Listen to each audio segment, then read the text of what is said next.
So let's do this Bert Kreischer thing. Podcast Cringe put this up.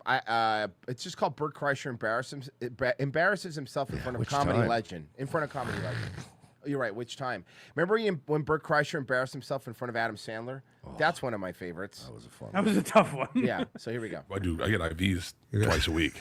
For real. Do you really? I get IVs. I just got one yesterday. What for? To keep healthy. I get a whole bag full, and then I get glutathione. I get NAD shot. Instead of like drinking less, I just feel like drinking less is easier. No, am I crazy? Serious? Well, what's weird about Bert is like I say go for it, but he does this thing where he's trying to be like, I'm super healthy. Yeah. And also I drink every night. Yeah. It's like, just admit you do have a drinking problem, but you don't really give that much of a fuck because you enjoy it. Did you see Ari like saying like, you're the reason we can't do Sober October anymore, Bert, because of you? Like, that was hilarious. We played those clips. Yeah. And the one thing I will give Bert credit on is like in those moments he will acknowledge it and play with a little bit. Where like a lot of the guys that we cover, Opie's a great example of someone that's like, oh, so you believe the lies about me? Like, at least he doesn't do that. Well, no, but here, counterpoint. That's because he's such an attention whore. As long as you're talking about him, whether it's good or bad, he's fine with it. So it's not a good trait. It's actually a narcissistic trait where it's like, you're talking about me. Joe Rogan's talking about me. I'm so happy. Also, somebody acknowledging something and then they just keep doing shit is like also not the best approach. Yeah. I never thought of it that way. That's a fair point. It's like, you know what, you're right. I fucking cheated on you, and that was a horrible thing. I had a moment of weakness. It'll never happen again. Anyway, I'm going to Vegas. The next week, I'm going to Vegas. I'm in Vegas and I cheat. And it's like, I'm talking to you knowing I'm going to do it again. Are you serious? Oh, yeah. Are you doing anything else in your life? So is Kevin Nealon. To try to stay healthy? Yeah. I have a trainer. I work out every day. No, you don't. No, I'm on testosterone. Like, really? Ooh. I have like a wellness doctor. I have a cardiologist. I'm like super nervous about death, so I do everything to try. Do you still drink a lot? A lot. Yes. You're not that nervous about death. That's a valid point. That's a very good point. Yeah. This is when I was younger. Although one would argue, some of us, maybe we just drink because we're so goddamn scared of death. That's neurotic. Right. Yeah, that's all we got. Sometimes the voice is in the maniac's head. That's you on the right? Yeah. Are you serious? Yeah. Dude, you let yourself go.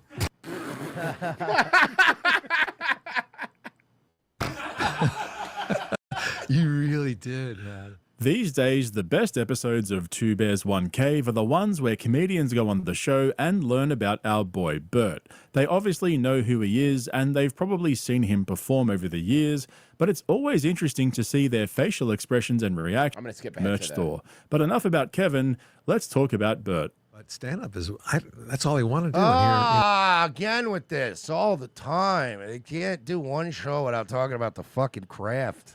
Tired of this shit. No, but you have to talk about the craft. Don't you understand, like, comedians... Like these civilians don't understand how our brains work, bro. We're out there in the trenches every night. The problem is I'm doing a show with two mics right now that don't understand that, like, comics are like truth tellers, you know? And Bert's the worst offender of the civilians. Yeah, exactly. And Mike, I don't know if you know this or not. I used to do stand-up, and I don't anymore, but I recently got on stage in San Antonio with Davey Jackson. I got to say, man, these guys were killers, man. Everybody out there was killers. Straight killers, dude. They were straight killers, bro. It felt like we were in the trenches. These civilians will never understand that's true. There's only 250 of those on the planet. So you were in good company. Yeah. Here I am all these years later still doing it. Isn't it crazy? Because I didn't know you could do other things.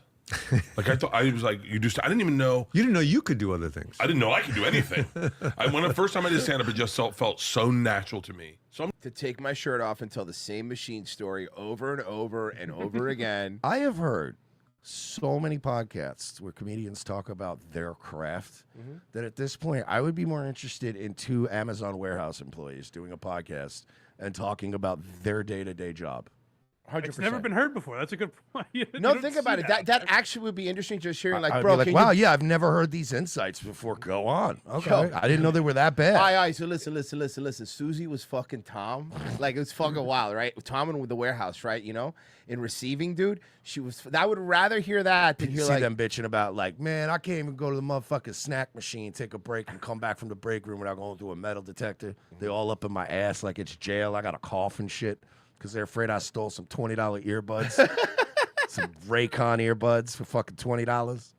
I'm listening to this. I'm getting rewarded for the thing that my dad bothered my dad. Your Scientologist lawyer dad? L. Ron Hubbard's personal lawyer guy? oh yeah, so you know of his work? Yeah. Okay. You mean your father, famous Scientologist hatchet man? Do for a living, first of all. He's a lawyer. He still is. Oh, He's a lawyer. He's very proud of me now, but I think sure, now. understanding me was tough for him. yeah. Because yeah. I just was very different than him. Because I'm always drunk. Yeah. And slurring a lot, so Very it's hard hard to to understand. Literally hard to understand. Your dad was kind of tough on you growing up. I wouldn't say tough. I like how Kevin is interviewing him now. Dad So wa- you hated your dad. Is that what you're saying? No, I didn't hate him. I was looking for his approval constantly. Oh, yeah. I was like a dog who thought. Now you're looking for Joe Rogan's approval constantly. That's what's new strange dad. to me, and I've talked about this a lot with Callan and Schaub, and Yeah. Bert's another one. These guys that want Rogan's approval, and like Callan and Bert are the strangest to me. At least Brendan, like Rogan helped get him into comedy. Brendan's much younger than Joe. Callan, I think, is older than Rogan, and Bert's Yeah. essentially Joe's age. Like these guys that look to Rogan as their dad and need his approval. It's very weird because they're literally his peers. And you could argue, like, I know you guys probably don't like Bert's stand-up. He might be a better stand-up than Rogan. Like, I don't think that's a crazy debate. No. Rogan's not a good stand-up. Like, we've even said that. Like, Rogan's a good podcast host for because he has people on, and I think he shows. If someone's Rogan's show, I'll watch if I like the person that's going to be on it. Basically, Yeah, that's same. my thing. But yeah, Rogan's stand-up's not good. It's not good. I don't think it's funny. Like, you know, maybe some people. I think it's fine. I think like I've heard him have good jokes, and somewhere I'm like, Jesus, you're the arbiter of comedy, and you're doing this. Hey, if I married a buddy, we could just play video games.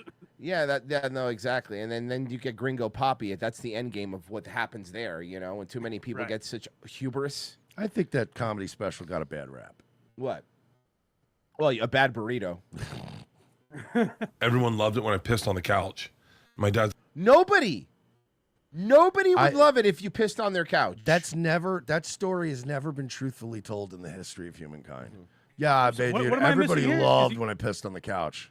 I don't know. He's saying that people enjoyed that. Yeah. like, why won't you stop pissing on the couch? And then one day you get paid for pissing on the couch. You're like, Oh, he's making. Okay, so here's the thing: is This is a terrible analogy. it's one of the worst. Why were you would pissing you on couch? pissing on the couch be the analogy?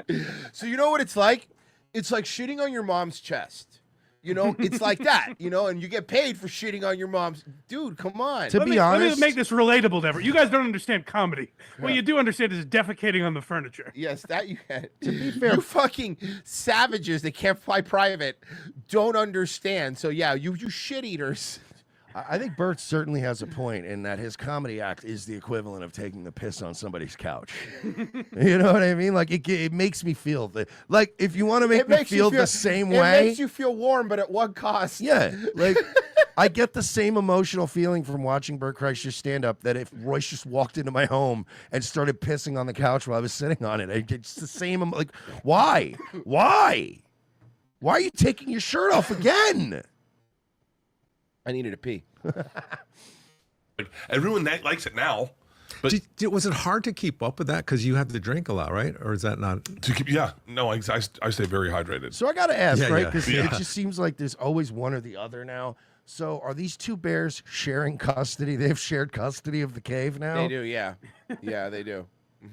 They I knew a- decided to do a podcast that neither of them could commit to every week. That's what I mean. It's like But weird. it makes that- a lot of money, so they're just like, whoever's. Well- we can have Kevin Nealon on or whoever the fuck. Oh well, first off, it's called the pod. So you know, get that right. We don't call it a podcast in the biz. We call it a pod.